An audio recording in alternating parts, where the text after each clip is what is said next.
Spiderman इस नाम को सुनते ही तीन चेहरे सामने आते हैं, टोबी मैगवायर, एंड्रयू गारफील्ड और टॉम हॉलैंड का। पर इन तीनों के अलावा भी एक और ऐसा स्पाइडरमैन है जिसको सब इग्नोर कर देते हैं। वो थोड़ा अंडररेटेड है, वैसे उसको बहुत सारे लोग तो जानते हैं पर इनके जितना नहीं। और वो स्पाइडरमैन शो एक ऐसा स्पाइडरमैन शो है जिसने पर्सनली मुझे और मेरे जैसे बहुत सारे लोग को स्पाइडरमैन की यूनिवर्स को समझने में हेल्प किया। और इस शो की वजह से ही मैं एमसीयू को बहुत अच्छे से समझ पाया और एमसीयू मेरा फेवरेट बना था। और वो शो है अल्टीमेट स्पाइडरमैन। पर इस शो को लेकर हमें दो टाइप्स के ऑडियंस देखने को मिलेंगे। फर्स्ट तो यार ऐसे ऑडियंस जिनको ये तीनों स्पाइडरमैन तो पसंद है पर उसके बाद ये भी स्पाइडरमैन पसंद है। और सेकंड वो लोग देखने को मिलेंगे जिनको यार सिर्फ ये तीन स्पाइडरमैन पसंद है, ये वाला बिल्कुल भी नहीं पसंद है। अब मैं तो यार मेनली इस पॉजिटिव साइड में आता हूँ जिसको तीनों स्पाइडरमैन के साथ ये भी स्पाइडरमैन पसंद है। और इसलिए मैं इस शो की कुछ पॉजिटिव साइड्स को दिखाऊंगा जो कि मैंने फील करे थे उस टाइम। मेरे पर्सनल ओपिनियन में इस शो के लिए बहुत ही कम नेगेटिव साइड है। हाँ, एक दो छोटे मोटे नेगेटिव साइड है जो कि मैं शायद बता दूं। पर पहला अगर मैं इस शो की सबसे बेस्ट चीज बताऊं जो कि मेरे को लगता है वो इजी तरीके से शो को एक्सप्लेन करना। अगर इस शो के अगर आप फर्स्ट एपिसोड को देखो आपको काफी ज्यादा कॉम्प्लिकेशन होगी, मतलब समझ नहीं पड़ेगा कि स्पाइडरमैन अचानक से आ जाता है, उसको कैसे स्पाइडर पावर मिली। स्टार्टिंग में इसकी ओरिजिन को बिल्कुल भी एक्सप्लेन नहीं किया है। पर जैसे आप इस सीरीज के थोड़े एपिसोड देखो आपको पता चल जाएगा कि आखिर उसको स्पाइडर पावर्स कैसे मिली। मतलब ऐसा कोई डेडिकेटेड तो एपिसोड नहीं है पर स्पाइडरमैन ने काफी बार अपने फ्लैशबैक स्टोरी बताया है कि स्पाइडर कार्टन्स को स्पाइडर पावर्स मिलती है जो कि सारे स्पाइडरमैन के साथ होता है। पर जो मैंने कहा कि इजी तरीके से समझाना, मतलब मेरे कहने का ये मतलब है कि इसमें सब कुछ अच्छे तरीके से बताया है। जैसे कि स्पाइडरमैन के फैमिली मेंबर आंट में अंकल बेन, उनको बहुत अच्छे से दिखाया गया, उनके नेचर को एक्सप्लेन किया कि आखिर उनका नेचर कैसा था। अंकल बेन तो जिंदा नहीं थे इसलिए हम लोग उनकी फ्लैशबैक स्टोरी जान पाते हैं, रियल में हमने एक्चुअल में उनको देखा ही नहीं है। पर सिर्फ फैमिली नहीं बल्कि फ्रेंड्स को भी अगर आप देखोगे तो बहुत अच्छे से एक्सप्लेन किया गया कि कौन कौन उसके फ्रेंड्स है। अभी एक स्पाइडरमैन शो है तो सिर्फ ऐसा नहीं था कि स्पाइडरमैन ही कर रहे थे, नहीं, उसके फ्रेंड हैरी को भी बहुत अच्छे से उसकी बैक स्टोरी दिखाया कि हैरी कैसा है, उसका पास्ट कैसा है, उसके डैड कैसे उससे बहुत ज्यादा दूर रहते हैं, वो इतना अमीर होने के बाद भी बहुत ज्यादा अकेला फील करता है। उसका बेस्ट फ्रेंड पीटर होता है और बाद में हैरी को भी कुछ सुपर पावर्स मिलती है, वेनम से वो कनेक्ट हो जाता है। ऐसे ही सिर्फ एक फ्रेंड के साथ नहीं बल्कि और बहुत सारे फ्रेंड्स के साथ है, जैसे कि मैरी जेन को ले लो, एमजे, उसकी स्टोरी भी कुछ ऐसी है। उसकी स्टोरी को बहुत अच्छे तरीके से प्रेजेंट किया और सबसे मेन चीज सब चीज को एकदम सिंपल तरीके से समझाया। जैसे कि मूवी में कोई कैरेक्टर को समझना तो थोड़ा फोकस करना पड़ता था क्योंकि वो मूवी थोड़े कम टाइम की होती थी, इसलिए उसमें अच्छे से एक्सप्लेन नहीं कर पाते थे किसी भी कैरेक्टर्स को। और अगर कैरेक्टर्स को ही अगर एक्सप्लेन करते तो स्पाइडरमैन के सारे मूवमेंट्स रह जाते, इसलिए कैरेक्टर्स पे ज्यादा फोकस वो लोग नहीं करते थे। पर इस शो में कुछ भी ऐसा नहीं था, इसमें पूरा टाइम था और लोगों ने पूरा टाइम हर एक कैरेक्टर्स पे दिया, जिससे हमें ये बेनिफिट देखने को मिला कि हम स्पाइडरमैन के साथ बाकी सब कैरेक्टर से भी कनेक्ट हो पाए। और फ्लैश की भी हमें बैक स्टोरी कुछ इस तरीके से ही दिखाया, क्लास में कैसे कूल डूड तरीके से रहता है पर एक्चुअल में बहुत ज्यादा अकेला है और वो बहुत ही अजीब से घर में रहता है, टूटे फूटे जैसे घर दिखते हैं उसके। और सिर्फ यही नहीं, स्पाइडरमैन की पावर को भी बहुत अच्छी तरीके से सिंप्लीफाई किया है। जैसे कि मकड़ी घंटी एक अलग से ही साउंड इफेक्ट या सीन को क्रिएट कर दे जिससे पता चलता है कि हाँ मकड़ी घंटी बजी है। मूवी में कभी भी हमें मकड़ी घंटी को इतना अच्छे तरीके से दिखाया ही नहीं, स्पाइडर सेंस को उसको दिखाया ही नहीं। हम सबको पता है कि स्पाइडरमैन के स्पाइडर सेंस है पर उसको अच्छे से दिखाओ तो सही, पर इस शो में अच्छे से दिखाया गया है। स्पाइडर सेंस वो वेब कैसे शूट करता है, अलग टाइप के हमें वेब्स को दिखाया गया है। और सिर्फ यही नहीं, स्पाइडरमैन का वो फनी मोमेंट भी दिखाया है कि जब उसका वेब खत्म हो जाता है तब क्या स्पाइडरमैन का होता है। सिर्फ बहुत सारी छोटी मोटी चीज जो कि बहुत ज्यादा स्पाइडरमैन फैंस के लिए जरूरी है जो कि मूवी में कवर नहीं हो पाता, वो इस सीरीज में कवर किया गया है। और अगर सेकंड पॉइंट की अगर मैं बात करूं जो कि मेरे को शो की सबसे बेस्ट चीज लगती है वो एक कैरेक्टर्स। इस शो के अंदर हमें ऑलमोस्ट सारे कैरेक्टर्स देखने को मिलते हैं, जितने भी हीरोज थे स्पाइडरमैन यूनिवर्स के सारे हीरोज देखने को मिलते हैं, सारे विलन्स देखने को मिलते हैं। स्पाइडरमैन के तो हमें सारे बड़े विलन्स से लेके छोटे विलन्स सारे विलन्स ही देखने को मिल जाते हैं, यहाँ तक कि एवेंजर्स की भी बहुत सारे विलन्स हमें देखने को मिलते हैं। अब इस शो की बेस्ट चीज ये है कि इसमें हमें सारे विलन्स देखने को मिलते हैं, स्पाइडरमैन के जितने भी विलन्स है, डॉक ऑक हो गया, इलेक्ट्रो हो गया, क्रेविन हो गया, गॉब्लिन और पता नहीं कितने सारे जो स्पाइडरमैन के विलन्स है सारे विलन्स हमें देखने को मिल जाते हैं। इस शो के अंदर ऐसे बहुत सारे सेपरेट एपिसोड होते हैं जिसमें एवेंजर्स तो हमें दिखते ही है पर एवेंजर्स के साथ उनके विलन्स भी देखने को मिलते हैं। मतलब इस शो में हम लोग ये तो कह ही नहीं सकते कैरेक्टर्स की कमी है, सारे कैरेक्टर्स के लोगों ने डाल दिया और यहाँ तक कि सारे विलन्स को भी। पर फिर भी शायद कुछ लोग को ये शिकायत रह सकता है कि इस अल्टीमेट स्पाइडरमैन ने बहुत सारे ऐसे विलन्स है जिनको कभी नहीं दिखाया, तो वो देखो वो सारे स्पाइडरमैन के विलन्स नहीं थे, वो सारे एवेंजर्स के विलन्स हो गए, या फिर हल्क एजेंट ऑफ स्मैश में जितने हमें हल्क देखने को मिले थे उनके विलन्स थे। और वो भी इससे कनेक्टेड है। इस अल्टीमेट स्पाइडरमैन के पास एवेंजर असेंबल आया, एवेंजर असेंबल के बाद एजेंट ऑफ स्मैश आया जो कि हल्क की सीरीज थी, हल्क एजेंट ऑफ स्मैश। देखो वो जो दोनों शो था एवेंजर असेंबल और हल्क एजेंट ऑफ स्मैश, उनके ऊपर कभी और बात करेंगे पर अभी सिर्फ अल्टीमेट स्पाइडरमैन के ऊपर बात करते हैं। और थर्ड जो मेरे को इस शो की सबसे बेस्ट चीज लगती है वो स्पाइडरवर्स को बहुत ही इजी तरीके से एक्सप्लेन करना, मतलब एक तरीके से मल्टीवर्स के लोग ने इस तरीके एक्सप्लेन किया कि चीजों को समझना बहुत ज्यादा इजी हो गया। पहला यार मेरे को सबसे बेस्ट मल्टीवर्स एक्सप्लेनेशन लगता है बेन 10 का। बेन 10 में यार बहुत अच्छा मल्टीवर्स का एक्सप्लेन किया था। उसके बाद मेरे को ये शो का लगता है अल्टीमेट स्पाइडरमैन का, किस तरीके से हमारा ये जो अल्टीमेट स्पाइडरमैन वाला स्पाइडरमैन था वो अलग अलग यूनिवर्सेस में जा रहा था और हमें अलग अलग टाइमलाइन के स्पाइडरमैन देखने को मिल रहे थे। और सिर्फ ऐसा ही नहीं कि वो उन टाइमलाइन में जा रहा था और आ रहा था, नहीं, उन सब स्पाइडरमैन की एक अलग स्टोरी थी, सबकी स्टोरी एक दूसरे से डिफरेंट हुआ करती थी। जितने भी यूनिवर्सेस में स्पाइडरमैन गया सभी की स्टोरी को हमें बहुत अच्छे तरीके से दिखाया। स्पाइडर नोआर जो कि अब इसकी लाइव एक्शन सीरीज आया है उस कैरेक्टर के बारे में हमें पहले से ही पता था, इस शो में मैं बहुत कुछ स्पाइडर नोआर से रिलेटेड बता दिया गया था। ब्लड स्पाइडर हो गया, पर्सनली मेरे को वो स्पाइडरमैन बहुत पसंद था जो कि ज़ॉम्बी, जिसके टाइमलाइन में सब लोग ज़ॉम्बी बन चुके थे। फिर स्पाइडर हैम हो गया, जहाँ पर एक हमें पिग स्पाइडरमैन देखने को मिलता है। उसमें टोनी स्टार्क एक चूहा बन चुका था। मतलब सारे एवेंजर्स अलग अलग जानवर बन चुके थे और ऐसे ही बहुत सारे स्पाइडरमैन थे, जैसे कि स्पाइडर नाइट हो गया, पता नहीं बहुत सारे स्पाइडर। और हमें माइल्स मोरालिस को भी अच्छे से इंट्रोड्यूस किया। ये तो सब स्पाइडरमैन के ऊपर डेडिकेटेड स्टोरी दिखाया गया कि इनकी स्टोरी क्या, पर माइल्स मोरालिस को बहुत अच्छे से दिखाया गया कि माइल्स मोरालिस कौन है। वो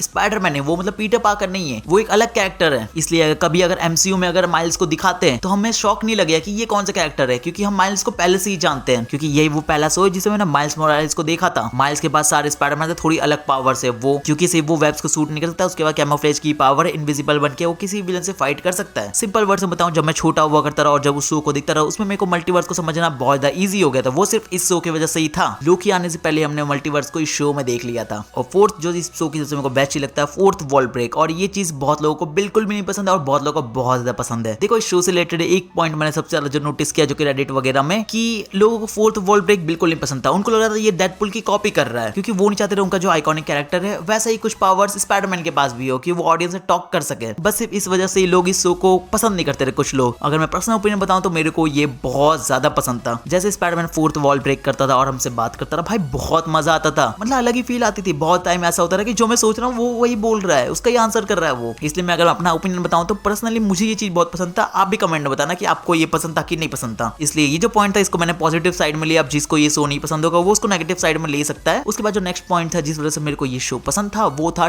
टीम। अगर तुमने स्पाइडरमैन के बारे में ज्यादा नहीं सुना है, मतलब एग्जांपल के लिए तुमने कॉमिक नहीं पढ़ा, कोई शो नहीं देखा, डायरेक्ट तुम अगर स्पाइडरमैन की मूवीज देख रहे हो, जो कि टोबी मैगवायर और एंड्रू गारफील्ड की मूवी है, उससे अगर तुम स्पाइडरमैन की ओरिजिन जानना चाहते हो तो तुम्हें ये कभी पता ही नहीं चलेगा कि स्पाइडरमैन का टीम भी है। क्योंकि बहुत सारे ऐसे यूनिवर्स है, जो हमारा टोबी हो गया, एंड्रू हो गया, और बहुत सारे पता नहीं कितने ऐसे यूनिवर्सेस है जहां स्पाइडरमैन सिर्फ अकेले काम करता है। किसी ने अगर फर्स्ट टाइम अगर वो स्पाइडरमैन से शुरू किया तो उनको पता ही नहीं चलेगा कभी कि स्पाइडरमैन की कोई टीम भी हुआ करती है। हाँ, टॉम के स्पाइडरमैन से हमें ये तो पता चल गया कि उसके एवेंजर्स की टीम है, एवेंजर्स का वो सहारा ले सकता है। पर इस शो में हमें एक्चुअल दिखाया कि स्पाइडरमैन की कैसे कैसे टीम हो चुकी है। उसमें से स्पाइडरमैन की एक टीम नहीं है। जैसे शो स्टार्ट हुआ हमने मेन देखा कि स्पाइडरमैन को एक टीम दिया जाता है, जिसमें व्हाइट टाइगर, नोआ, आयरन फिस्ट और पावर मैन होते हैं। 5 लोगों की वो टीम होती है, जिसमें हमने पूरा ही सीजन 1 सीजन 2 देखा। पर जैसे सीजन 3 आता है इस शो का मजा दुगना हो जाता है, क्योंकि हमें स्पाइडरमैन की न्यू टीम देखने को मिलती है। न्यू टीम में काफी सारे न्यू वॉरियर्स आते हैं, cloak, dagger, triton, squirrel girl, ऐसे करके बहुत सारे उसके न्यू वॉरियर्स थे। मतलब राइनो भी हुआ करता था, पर राइनो को धोखेबाज था इसलिए मैं इसको ऐड नहीं कर रहा। जिनको स्पाइडरमैन ट्रेन करता रहा वो सारे स्पाइडरमैन के ऑर्डर्स को फॉलो करते थे। और सिर्फ यहाँ पर उसकी टीम खत्म नहीं होगी, उसके एक वेब वॉरियर की टीम थी। हाँ, मकड़ी गैंग थी उसके पास एक, सभी के पास मकड़ी की पावर थी। स्कारलेट स्पाइडर ले लो, माइल्स हो गया, स्पाइडरमैन अपना हो गया, एजेंट वैनम हो गया, आमेडस शो हो गया, जिसके बाद आयरन स्पाइडर की पावर थी। भाई कितनी कमाल की टीम थी, अलग अलग टीम के साथ वो काम करता रहा। और सिर्फ यहाँ पर उसकी टीम खत्म नहीं होगी, उसके बाद एक और टीम थी, टेम्पररी टाइम के लिए यही मान सकते हो, पर हाँ वो एवेंजर्स का मेंबर तो बना था ना।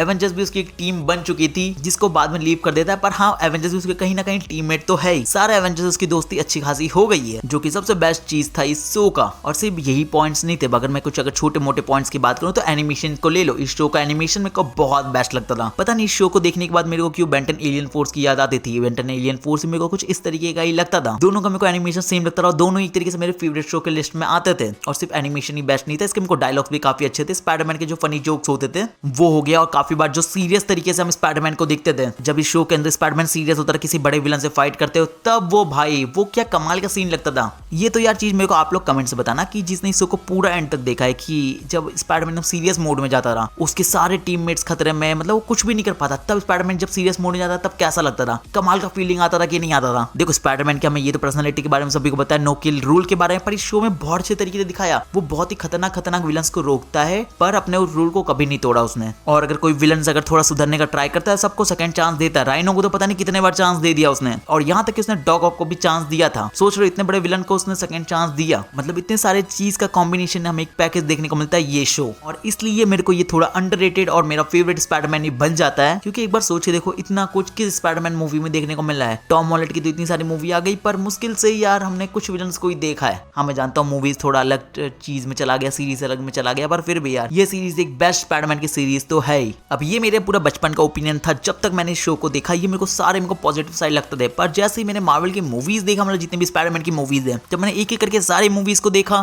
तो मुझे इस शो का एक नेगेटिव साइड लगा, और वो था स्पाइडर सूट्स को लेके। टोबी और एंड्रयू को तो था, वो लोग एक ही सूट्स को यूज करते थे, पर जैसे मैंने टॉम हॉलैंड के स्पाइडरमैन को देखा, मैंने देखा स्पाइडर सूट्स को, वो हर मूवी में अलग अलग स्पाइडर सूट्स को यूज करता था। अभी तक से स्पाइडरमैन की 3 मूवियां आया, उसमें पता नहीं उसने कितने सूट्स को चेंज कर लिया होगा। फर्स्ट जो उसका बेसिक जो उसने खुद से बनाया था, उसका हुडी वाला सूट था, वो था। उसके बाद उसको टोनी ने भी एक सूट दिया जिससे वो सिविल वॉर की फाइट करता है और होम कमिंग में भी हमें वही सूट देखने को मिलता है। उसके बाद जब वो सूट फट जाता है तो फार फ्रॉम होम में वो खुद से एक सूट को डिजाइन करता है। उसमें वो बहुत अलग अलग टाइप के वेपन्स और चीजों को ऐड करता है अपने हिसाब से। और सिर्फ यही सब सूट नहीं है बल्कि शील्ड ने भी ब्लैक कलर का सूट दिया था, आप लोगों को याद होगा। मानता हूँ उसमें कोई ज्यादा पावर नहीं थी पर फिर भी वो स्पाइडरमैन का सूट तो था ना। और जैसे इन्फिनिटी वॉर आया हमने देखा आयरन स्पाइडर सूट, वो सबसे कमाल का सूट था भाई। इतने सारे सूट देखने को मिल गए। और स्पाइडरमैन की जो नई मूवी आ रही है ब्रांड न्यू डे, उसमें एक नया सूट। और अगर कंपेयर अगर मैं इस सीरीज से करूँ तो हमें सिर्फ मुश्किल से 2 सूट्स देखने को मिले हैं। उसमें से तुम एक ही सूट्स को काउंट करो। एक को इसलिए कंपेयर करो क्योंकि दूसरा जो सूट था उसको तो उसने दान में दे दिया, अपने दोस्त आमेडस चो को उसने दे दिया। मतलब स्टार्टिंग में उसको बिल्कुल नहीं पसंद था, बट बाद में उनकी फ्रेंडशिप हो गई थी, उसको उसने आयरन स्पाइडर सूट को दे दिया। और पूरी सीरीज जो कि 4 सीजन की सीरीज थी, पूरी सीरीज में उसने एक ही सूट को पहना है। कोई हमें एक्स्ट्रा या न्यू सूट नहीं देखने को मिला। पूरी सीरीज में उसने एक ही सूट को पहना है। यहाँ तक कि जो उसके फ्रेंड्स हुआ करते पावर मैन, व्हाइट टाइगर, नोआ और आयरन फिस्ट, उनके भी ड्रेस चेंज हो गए थे एक बार तो, पर उसके नहीं हुए भाई कभी भी। इसलिए मेरे को इस शो की एक बार छोटी सी बुरी चीज लगी। पर अगर मैं ओवरऑल अपना ओपिनियन बताऊं तो इस शो को लेके ये बेस्ट शो है।